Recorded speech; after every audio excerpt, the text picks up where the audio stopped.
Annie? My goodness, you've grown. So have you. Grown more beautiful, I mean. Well, for a senator, I mean. All right, Anakin, that right there, that's a demerit. Do they have demerits and stuff? It doesn't matter, because it's a creep factor. So creep factor 1, right there. That's you can't be doing that. Attachment is forbidden. Possession is forbidden. Compassion, which I would define as unconditional love, is central to a Jedi's life. And so you might say that we are encouraged to love.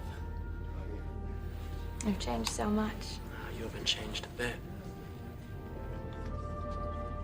What? Oh no, that's creep factor number 2. You can't be doing that either. That's one more creep factor. I'm taking your lightsaber and I'm sending you back to Tatooine. It's just bad. Or call the cops or something like that. I don't like sand. It's coarse and rough and irritating, and it gets everywhere. Not like here. Here everything is soft and smooth.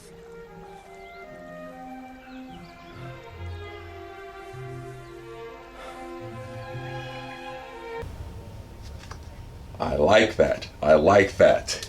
Smooth, soft, smooth, an excuse to touch. That's a good one. I like that. All right, not too bad. I'm haunted by the kiss that you should never have given me. My heart is beating, hoping that kiss will not become a scar.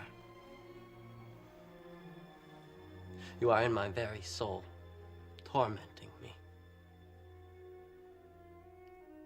What can I do? I will do anything that you ask. Dawson's Creek. All right, you just went full on Dawson's Creek on us. All right, what is it? Kiss becomes a scar. Yeah. Yep. Nope. Back to creep factor. You can't see. This is why we can't have nice things.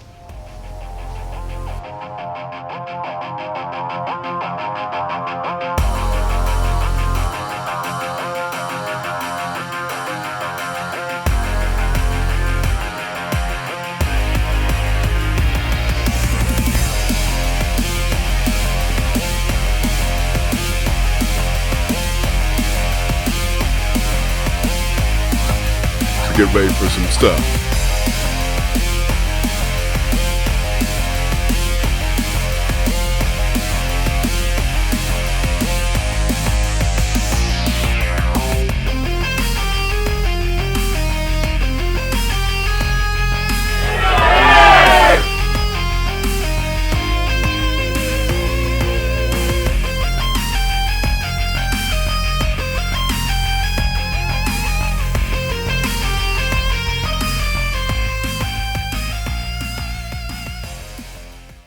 Hello everybody, this is the House of Darkner. I have to literally give you several apologies. This should have been done at least, last weekend. This should have been done.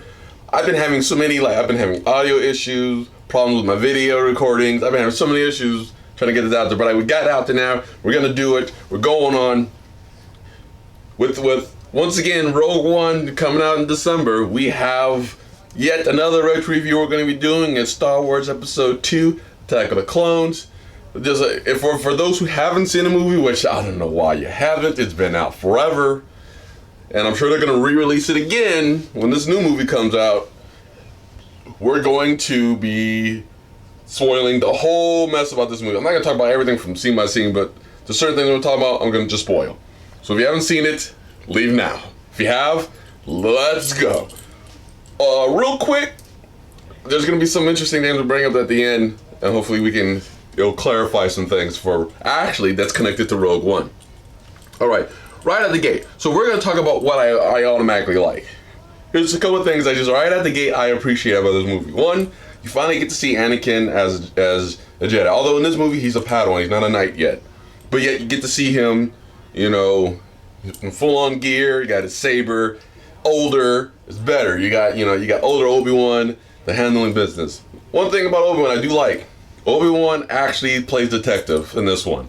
So you can't, you know, I think it's great because Jedi do investigate things, murders, things like that. That's, you know, even though they're not like the police, they do stuff like that. So the fact that they undergo this investigation about who was trying to not only assassinate the senator, but also who was the bounty hunter who was involved and all that stuff. That's cool. I like to see him doing that because he has, like, you know, his guys. Then he goes, you know, does official work at the Jedi, you know, archives and stuff like that. It's really cool. And then he goes out and finds people.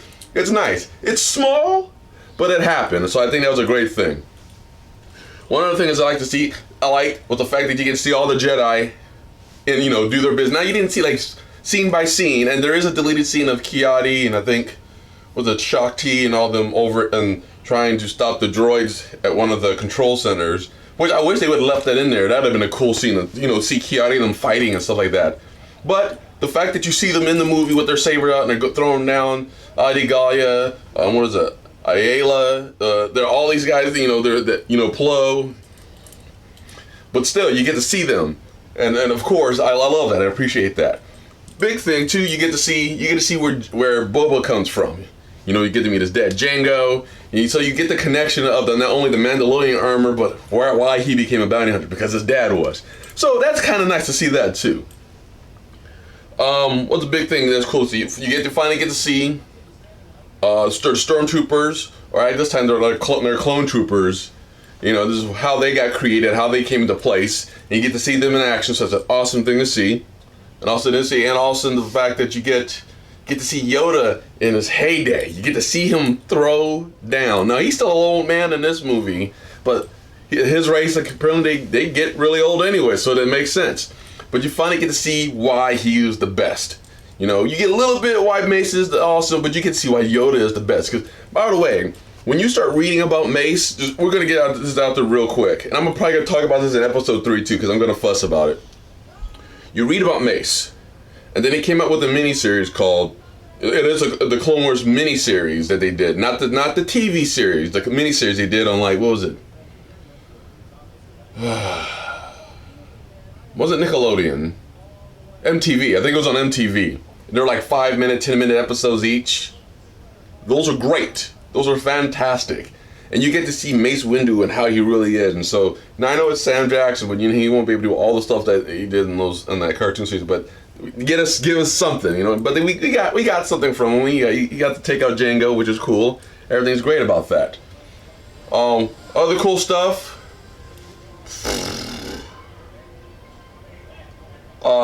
Jar Jar was kind of useful.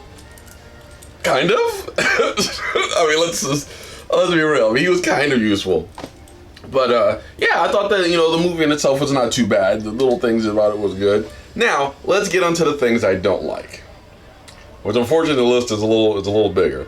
All right, we're gonna go right out the gate with this. We're gonna go right into this and be like, okay, Anakin. From the minute you watch him, from literally the first 20 minutes of the movie, creep factor. Brother he's doing the creep stare to Padme. He's like, hey Padme, man, you're sure pretty. He's like, why are you doing that? Stop it. He's defiant. He's whiny. He's doing everything already in like the first 20 minutes of the movie. Why? Why do we have that? That doesn't even make sense. It makes Vader look garbage. Let's be real. It's like, we're supposed to fear that? And I just feel like, you know, there's things about his character that we did in the movie where you would think, you know, story-wise, how the Jedi work, they'd have done something about that. There's something about it, you know, just like some discipline, some reprimand, some like, you're being held back a year, something to make you go like, look, dude, you gotta stop. You gotta stop. And I just feel like they didn't do anything about it. It's just like, you guys are killing me. But I think it's part of it because, you know, Mace talks about, well, he is the Virgin, so he's supposed to bring balance to the Force. So I feel like they like overlooked the fact that he's like whiny, super emotional all over the place, and I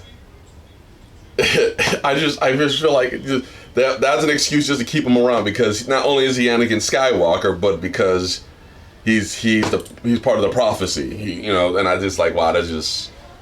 You know, I feel like he could have been written a little better. I think he should have been arrogant.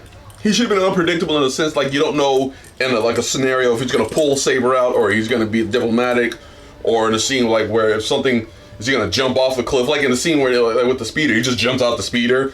That I don't mind. But it's when like he's constantly like in situations where he shouldn't question authority, he like questions authority. I feel like it's so out of place. It didn't fit in the scenario. And then when he had these moments where he's having conversations like about just like stuff, he gets whiny. I'm like, I don't get it. I feel like he's old enough. I mean, yes, he's probably like in his like late teens, early adult life. So he's probably like 18, 19 years old. I understand he hasn't experienced life, but he's done missions with Obi-Wan outside, the system. The fact they talk about the Gundark, so he's seen things. He's dealt with stuff. Things that, things as people at his age would never have seen, in all honesty. When was the last time you ever seen me fight a shark? I mean, that doesn't, it didn't happen. So you think he'd be a lot more mature about that based on the situations he's been in. And a lot of them have been death-defying. I mean, he could have died in some of these missions. So you think he would have grew up some. I just don't like the fact they wrote him just not getting it, It's just like, bruh, you're not getting it.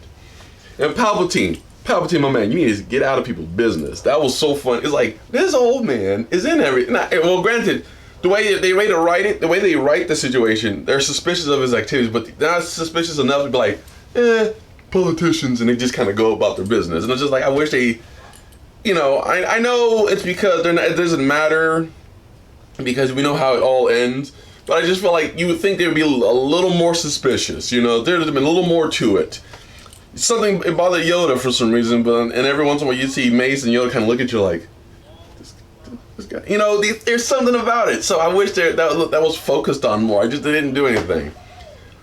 I think the relationship between Padme and Anakin was kind of like, it was one of those moments.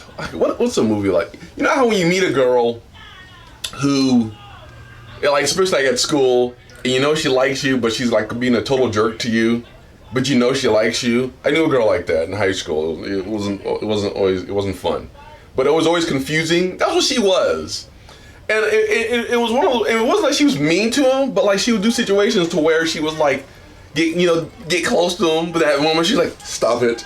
Or she would talk to him, and then she'd be like, you're making me uncomfortable. And now don't get me wrong, Anakin was creep staring. He was, like I said, so it made sense. But then you have that couple of scenes in like in Naboo, where she's wearing the dress that like literally has like no back to it, so you got all full on, just like, it went low. It went like low, like down. So you're like, why you wear that when this boy is having like emotional issues and giving you goo eyes? Why would you wear that? Knowing that, oh, this is normal Naboo dress. No, it ain't. Half naked. No, it ain't. And then there's like the other scene. It shows a scene where they're like sitting at the couch, by the way, by themselves, in like candlelight, and she's wearing that like black corset with the long gloves. And her boobs are all smashed together, or what was left of them. And it's like, why? And you wearing all black, and you know how guys are when women wear black or like red dresses. Why would you do that? Why was that? It's just like, for a situation to where it was like, you need to, I don't want you coming on to me, but I'm aware as much as I can to make you come on to me as physically possible. I think, in like body wrestling in the grass, you're just asking for this to be a difficult situation. That's why I felt like some of that was just, it was weird. And I felt like the relationship wasn't like that buddy. They knew each other all of like 20 minutes in like episode 1. I heard you so close where you can sit there and start wrestling in the grass. I feel like their relationship wasn't to that level. And the fact that he was so like, oh, it's hurt, like, I'm having dreams about you. And it's like, calm down. You knew her all of like, and I know it's supposed to be a love story and all that stuff, but I feel like there wasn't enough to make it work.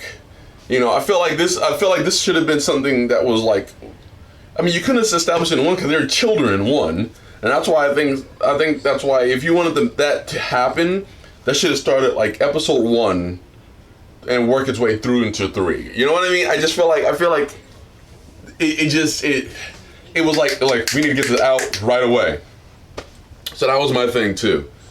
And just his like, it's like running into like danger like attitude. It made no sense.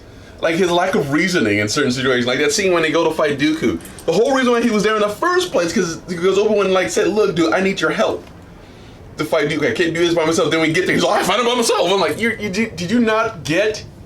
Did you not understand the point? You guys are supposed to fight him together, and the first thing you do is run in there. And I know it's supposed to be set up to get Yoda out there to fight Dooku one-on-one. I understand that, but I feel like it should have been.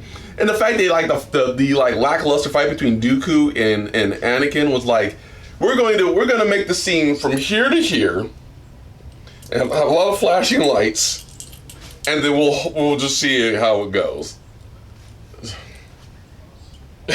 Now I know wasn't it Christopher? I know he's an older guy, and he needed to be crazy scenes, but I just feel like they could have like literally. They could have done something elaborate. I mean, you got Ian McDiarmid and Samuel Jackson in L3. In episode 3, L3, I don't know why I said L3. Episode 3, Throw Down, and that was thrown together at that moment. They could have done something better for Anakin and Dooku in that scene. I just feel like that was dumb. Interesting thing though, we noticed that I wanted to throw out. If you notice in episode 2, they have the plans for the Death Star. And then we have Rogue One. They're talking about, if you've seen the most recent trailer, what is her name? I read her name and everything, and I forget it. I forgot it now. Shows you how important her name is to me. But the main protagonist, her dad, apparently is pivotal to the construction of the Death Star. But there's confusion about that. It feels like there's a plot to it, and I can get into it further about, especially in episode 3. We talk about how it is. But they never made it clear if he was pivotal in the creating of the plans or the actual construction. But in episode 3, you see that in episode 3 that it's pretty much being built. So how does he fit in after 3? We'll find out when we see the movie. I just thought it was an interesting thing. It was confusing what purpose her father plays, because if you look at episode 2, and in episode 2, blueprints have already been made. And then you got episode 3, and this is I'm jumping ahead real quick. Episode 3, it's being built. So I'm just curious of how he fits. It's not a big plot hole, because at first when I was first looking into it, I was like, I thought he made the plans. That's not possible, because in episode 2, the plans were already made. How's he going to be making the plans? How's it going to work? So I thought there was this huge thing that Disney and Lucasfilm or whoever else is involved just completely missed. However, and I was having a discussion with my buddies, and that's why we thought there was a huge hole. But I did a little bit more digging, and I'm putting in this video because I'm doing a little more digging. He's pivotal in the construction. Now, whether it's probably the huge, the primary weapon of the Death Star, we don't know. We just know that something about the construction of the Death Star was halted until he was involved. Could be because of the primary cannon. That's probably it, because like we said, it was already being built. By the time Rogue One starts, it's already being built. So we'll see what happens in that movie. So I'm curious what's going to happen in that movie, and how it all connects. Because it's all supposed to be canon. Everything from 1, 2 through 7 is supposed to be canon, including Rogue One. So how's it all come together? Don't mess up, because 2, we have proof in 2 that the plans already existed, and we got proof in episode 3 that it's already being built. So what's her dad got to do with it if he's nowhere to be found in either movie, and there's no drop of names, no nothing? Come on, guys, don't mess up. Don't mess up. But we did confirm, I'm double confirming with the guys I had discussed, he did not make the plans, but he is important to the construction of the Death Star. What? We don't know. We don't know, because we thought there was a big problem, but there isn't. Anyways, summing up, this movie's not... I watched it earlier today. I watched it earlier this afternoon. It's like 8 in the evening right now, 8 at night. I watched it earlier this afternoon, and I walked away going like, it's not bad. I just did a lot of things I thought were funky about it. Anakin, everything about Anakin in 2 just bugged me. Just little things. Oh, and a drop of what's his name? Master Cypher Diaz. They just dropped the name. There's no backstory to it, no nothing. And you have to look into how that worked. And the whole thing about the cloning, how there's just millions of credits being spent for this cloning process, and nobody knew about it. It was like, what? And I was looking online, I was researching, and everyone was like, oh, if you read the book about so-and-so, no, I should not have to do that. I should not. You guys, this is the thing, one of my biggest things, especially with Star Wars. I noticed that with Star Wars is a big thing. I should not have to read a book to explain something that should have been in the movies. In all honesty, especially like, we're talking about episode 1, 2, and 3. We're like, well, how does that work? How does that work? Well, there was books they wrote afterwards. No, that seems, no. I shouldn't have to read a book to explain what happened in a movie. I really. That's a big thing about me. I hate that. Especially because, I may not know all the lore stars, but I know nothing like that don't make sense. Yeah, and people read a book. I love reading, but I don't want to have to read a book to explain a movie. I think that's stupid. I think that's dumb. I think that in there that's either bad writing or bad editing or both. Oh, and what was the other thing? There's a scene where Yoda talks about that only the Sith or the dark side, those of the dark side know their weakness. What weakness is that? That you can be tricked? I don't know what the weakness is. But that's another scenario where they just throw something out and no exposition. You have a weakness. What is it? You're allergic to peanuts? I don't know why. It's just like, why? Come, please explain it. It bugs me. I don't know. Anyways, what did I give? What did I give episode 1? Like 3.75 stars. 3, almost 4. 4 out of 5 stars. I gave it almost a 4. 2 it's sitting at a solid 3 because I had a lot of hang-ups about that movie. I really do.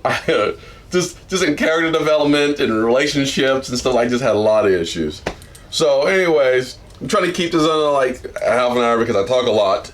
But be ready for next month. We're gonna be throwing out the video for episode 3. What is it? Revenge of the Sith. I think that's when Revenge of the Sith. That's gonna be going really good. And then we got next month. We got Rogue One. That's gonna be fantastic.